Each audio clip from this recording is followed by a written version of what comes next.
Hello दोस्तों, आप सभी का स्वागत है मेरे YouTube चैनल पे।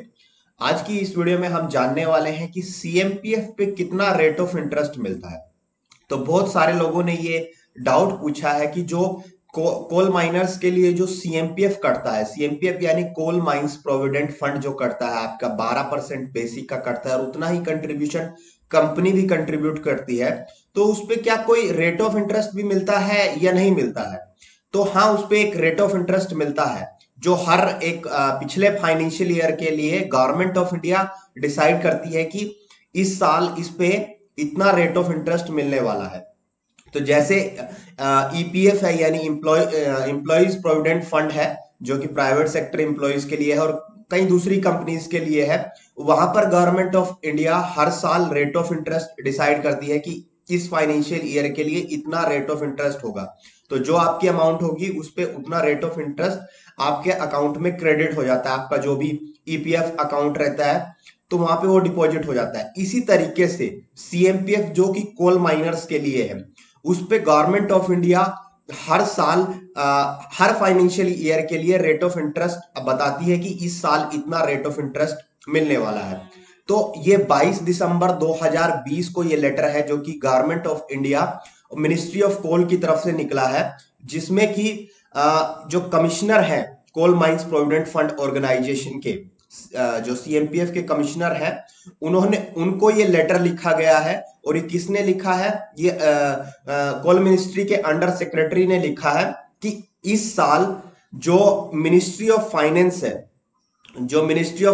है, और जो उसका डिपार्टमेंट ऑफ इकोनॉमिक्स अफेयर है, उसने फाइनेंशियल ईयर 2018-19 यानी अभी तक 2018-19 का जो फाइनेंशियल ईयर है, इसके बाद फाइनेंशियल ईयर 19-20 और 20-21 भी खत्म हो चुका है, उनकी अभी तक बात नहीं हुई है। फाइनेंशियल ईयर 18-19 के लिए रेट ऑफ इंटरेस्ट अनाउंस कर दिया है और वो रेट ऑफ इंटरेस्ट कितना मिलने वाला है?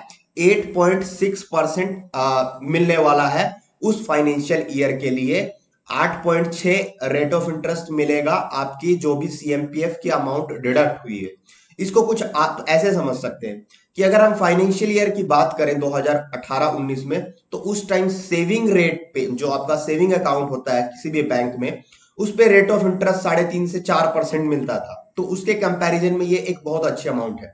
लेकिन फिर भी ये अमाउंट हर साल घट रही है, मतलब हर फाइनेंशियल ईयर के साथ ये अमाउंट घट रही है। ऐसा क्यों हो रहा है? क्योंकि RBI की जो रेपो रेट है और दूसरे जो सेविंग के तरीके हैं, जैसे कि सेविंग अकाउंट में आपका अगर अगर आपके पैसे हैं तो वहां पे रेट ऑफ इंटरेस्ट हर साल घट रही है। जैसे अभी अगर 2018-19 में आप वही अमाउंट देख तो आपको 4% के आसपास मिलता था, अभी वो 2.5% के आसपास आ गई हैं वो चीजें। तो इसका मतलब क्या है? जो आपका ये भी एक तरीके से आपकी सेविंग ही है। इस पे 18-19 में 8.6% मिला है फाइनेंशियल ईयर के लिए। तो हो सकता है जो 19-20 का फाइनेंशियल ईयर हो या 20-21 का फाइनेंशियल ईयर हो, उसमें ये 8.6% से कुछ कम हो, लेकिन इससे पहले इससे ज्यादा होता था। ऐसा क्यों हो सकता है? क्योंकि हर चीज पे रेट ऑफ इंटरेस्ट घट रहे हैं। जैसे RBI की जो रेपो रेट है उस पे रेट ऑफ इंटरेस्ट घट रहे हैं। आपके PPF अकाउंट जो होता है, PPF यानी कि पब्लिक प्रोविडेंट फंड, उस पे भी रेट ऑफ इंटरेस्ट घटने वाले थे, लेकिन बाद में उनको रिस्टोर किया गया। उसके बाद जो आपकी सेविंग्स होती हैं, जो आपका सेविंग अकाउंट होता है, उस पे रेट ऑफ इंटरेस्ट घट रहे हैं। तो कहीं ना कहीं ये चीज जो है, ये उस चीज से अफेक्ट होती है। लेकिन फिलहाल 18-19 के लिए 8.6% अमाउंट रेट ऑफ इंटरेस्ट एक बहुत अच्छी अमाउंट है, यानी आपकी सेविंग पर ये बहुत अच्छी एक रेट ऑफ इंटरेस्ट। अगर आप पर्सनल लोन की बात करें तो आपको 11 से 12% में पर्सनल लोन मिल जाता है अगर आपका सिविल स्कोर अच्छा है तो ये एक अच्छी अमाउंट है। तो यही था CMPF पे मिलने वाले रेट ऑफ इंटरेस्ट के बारे में, कि इस पे रेट ऑफ इंटरेस्ट मिलता है और 8.6 का रेट ऑफ इंटरेस्ट मिला है फाइनेंशियल ईयर 2018-19 के लिए। इसके अलावा अगर आपको कुछ और जानना है इससे रिलेटेड तो आप कमेंट बॉक्स में जान सकते हैं। Thank you.